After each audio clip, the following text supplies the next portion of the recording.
इब्राहिम का परमेश्वर सनातन ईश्वर है, सर्वशक्तिमान ईश्वर है, प्रबंध करने वाला ईश्वर है, अपने वचनों को पूरा करने वाला ईश्वर है। इब्राहिम का परमेश्वर आपका परमेश्वर है।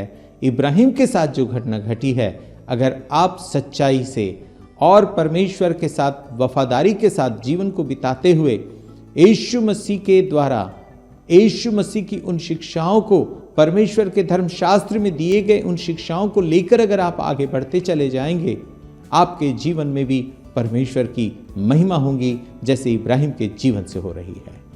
इब्राहिम फिलिस्तीयों के देश में बहुत दिनों तक परदेशी होकर रहा और इब्राहिम के जीवन में आगे चलकर जब हम अध्ययन को करते हैं तो 22 अध्याय में एक बहुत ही विशेष अध्ययन जो हमारे जीवन को आशीषों से भर देगा, हम उस 22 अध्याय को देखने जा रहे हैं। सो परमेश्वर की उस महिमा की बातों को देखने के लिए आइए हम आगे बढ़ते हैं। उत्पत्ति का किताब 22 अध्याय।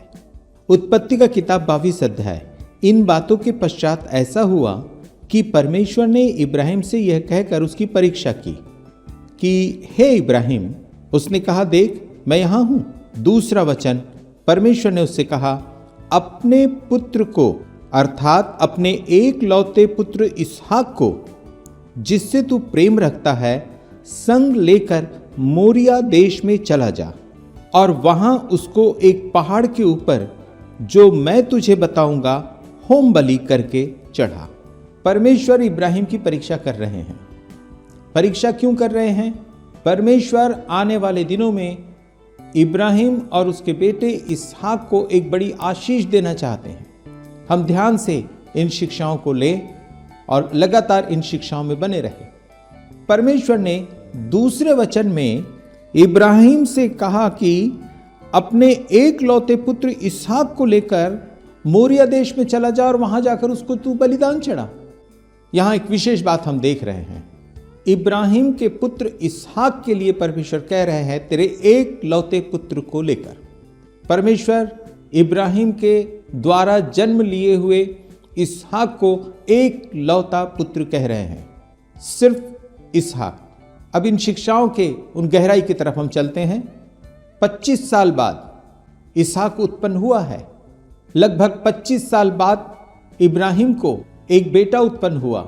आप सोच सकते हैं इब्राहिम कितना अधिक उससे प्रेम करता है। और परमेश्वर कह रहे हैं कि जिससे तू प्रेम रखता है उसको बलिदान चढ़ा। जो जगह मैं तुझे बतला रहा हूं वहां तू जाकर उसको बलिदान चढ़ा। उस समय इब्राहिम की स्थिति और उसकी परिस्थिति का और उसके शारीरिक अवस्था का आप अंदाजा लगा सकते हैं। इब्राहिम क्यों परमेश्वर का चुना हुआ है? क्या कारण है कि परमेश्वर ने इब्राहिम को चुना? जरूर उसमें कोई विशेष बात है। जब परमेश्वर कोई विशेष गहरी बात मनुष्यों में जब वो देखता है अपनी नजरिए से, वो उनका चुनाव करके एक विशेष कार्य उनको सौंपता है। आपने प्रभु यीशु मसीह पर विश्वास किया, उस परमेश्वर पर, परमेश्वर के धर्मशास्त्र पर विश्वास किया, संसारिकता से हटकर आप एक पवित्र जीवन जी रहे हैं। इब्राहिम की तरह आपको लग रहा है समय ऐसे ही व्यर्थ जा रहा है, परंतु आपका समय व्यर्थ नहीं जा रहा। परमेश्वर ने आपके लिए एक बड़ी योजना बना रखी है, जिस योजना में परमेश्वर आपको इस्तेमाल करेगा। आप उस प्रभु में बने रहें, विश्वास में कायम रहें। उत्पत्ति 22 अध्याय और उसका 3 वचन, सो इब्राहिम बिहान को तड़के उठा और अपने गधे पर काठी कसकर अपने 2 सेवक और अपने पुत्र इसहाक को संग लिया और होम बलि के लिए लकड़ी चीर ली। तब कूच करके उस स्थान की ओर चला जिसकी चर्चा परमेश्वर ने उससे की थी। इब्राहिम मोरिया देश की ओर चला। सुबह बहुत जल्दी उठा। बलिदान करने के लिए जिन चीजों की आवश्यकता है उसने अपने साथ में रखा और अपने साथ उसने 2 सेवकों को भी लिया। यहां पवित्र शास्त्र में इब्राहिम के द्वारा कहे गए कोई शब्द लिखे नहीं गए हैं, परंतु मेरी और आपकी शिक्षा के लिए परमेश्वर यहाँ इन वचनों के माध्यम से बतलाना चाहते हैं कि हम बिना किसी विरोध के, बिना किसी शक शिकवे के परमेश्वर की कही हुई बातों पर विश्वास करके हमें उस पर अमल करना चाहिए। इब्राहिम ऐसा ही कर रहे हैं। अब इब्राहिम अपने बेटे को बलिदान करने के लिए अपने कदम को उन्होंने आगे बढ़ा लिया। 4 वचन, तीसरे दिन इब्राहिम ने आंखें उठाकर उस स्थान को दूर से देखा। 5वां वचन, और उसने अपने सेवकों से कहा, गधे के पास यहीं ठहरे रहो, यह लड़का और मैं वहां तक जाकर और दंडवत करके फिर तुम्हारे पास लौट आऊंगा।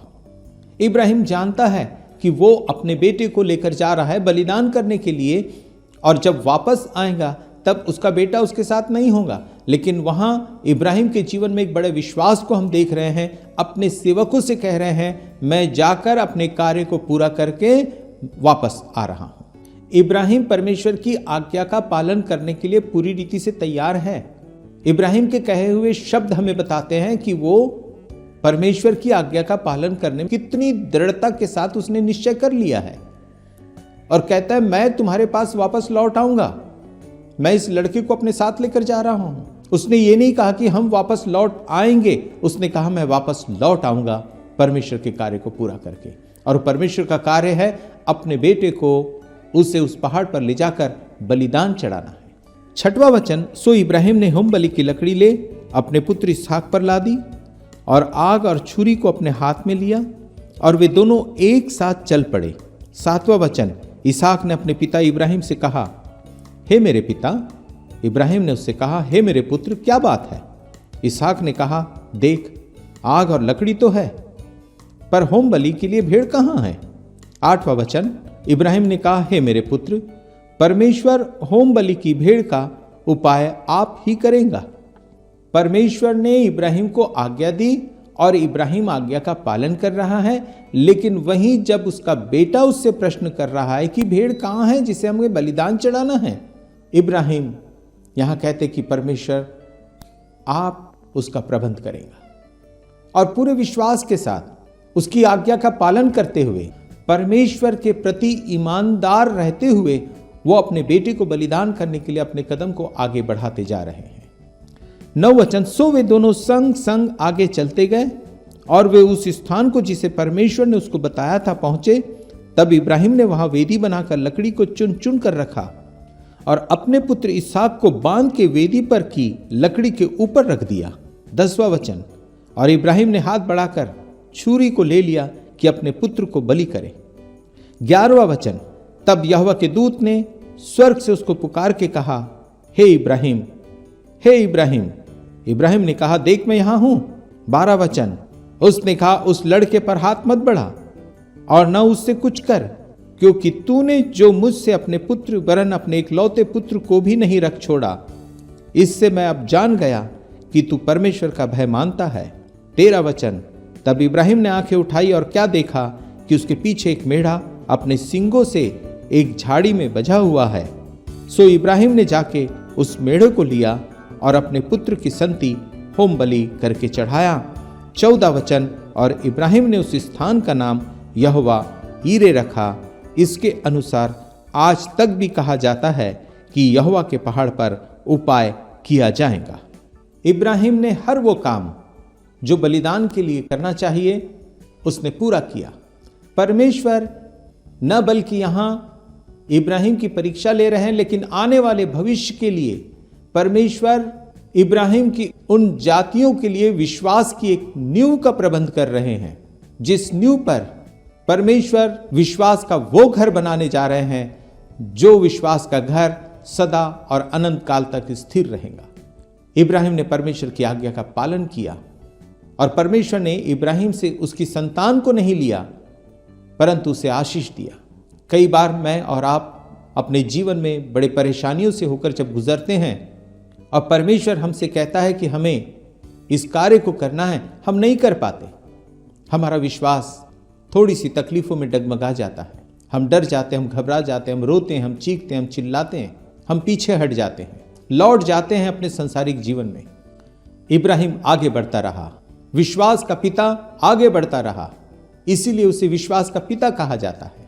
और आज उसका जीवन हमारे लिए विश्वास की दृढ़ता को लाता है। इसहाक इब्राहिम की बातों को पूरा करने के लिए वचन में कहीं नहीं लिखा जो उसने विरोध किया। इब्राहिम अपने पिता की आज्ञा का पालन करता, इसहाक अपने पिता की आज्ञा का पालन कर रहा है। परंतु एक अद्भुत बात हो गई, और वो अद्भुत बात ये कि वहां एक मेढ़ा परमेश्वर ने पहले से तैयार कर रखा है इसहाक के स्थान पर बलिदान होने के लिए। उसका सींग झाड़ियों में फंसा हुआ है, वो जा नहीं सकता। ये परमेश्वर का प्रबंध है। इब्राहिम के आने से पहले परमेश्वर ने उस मेढ़े को वहां लाकर इसहाक के बदले बलिदान होने के लिए तैयार कर रखा हुआ है। आपकी जरूरत के पहले परमेश्वर आपका प्रबंध करता है।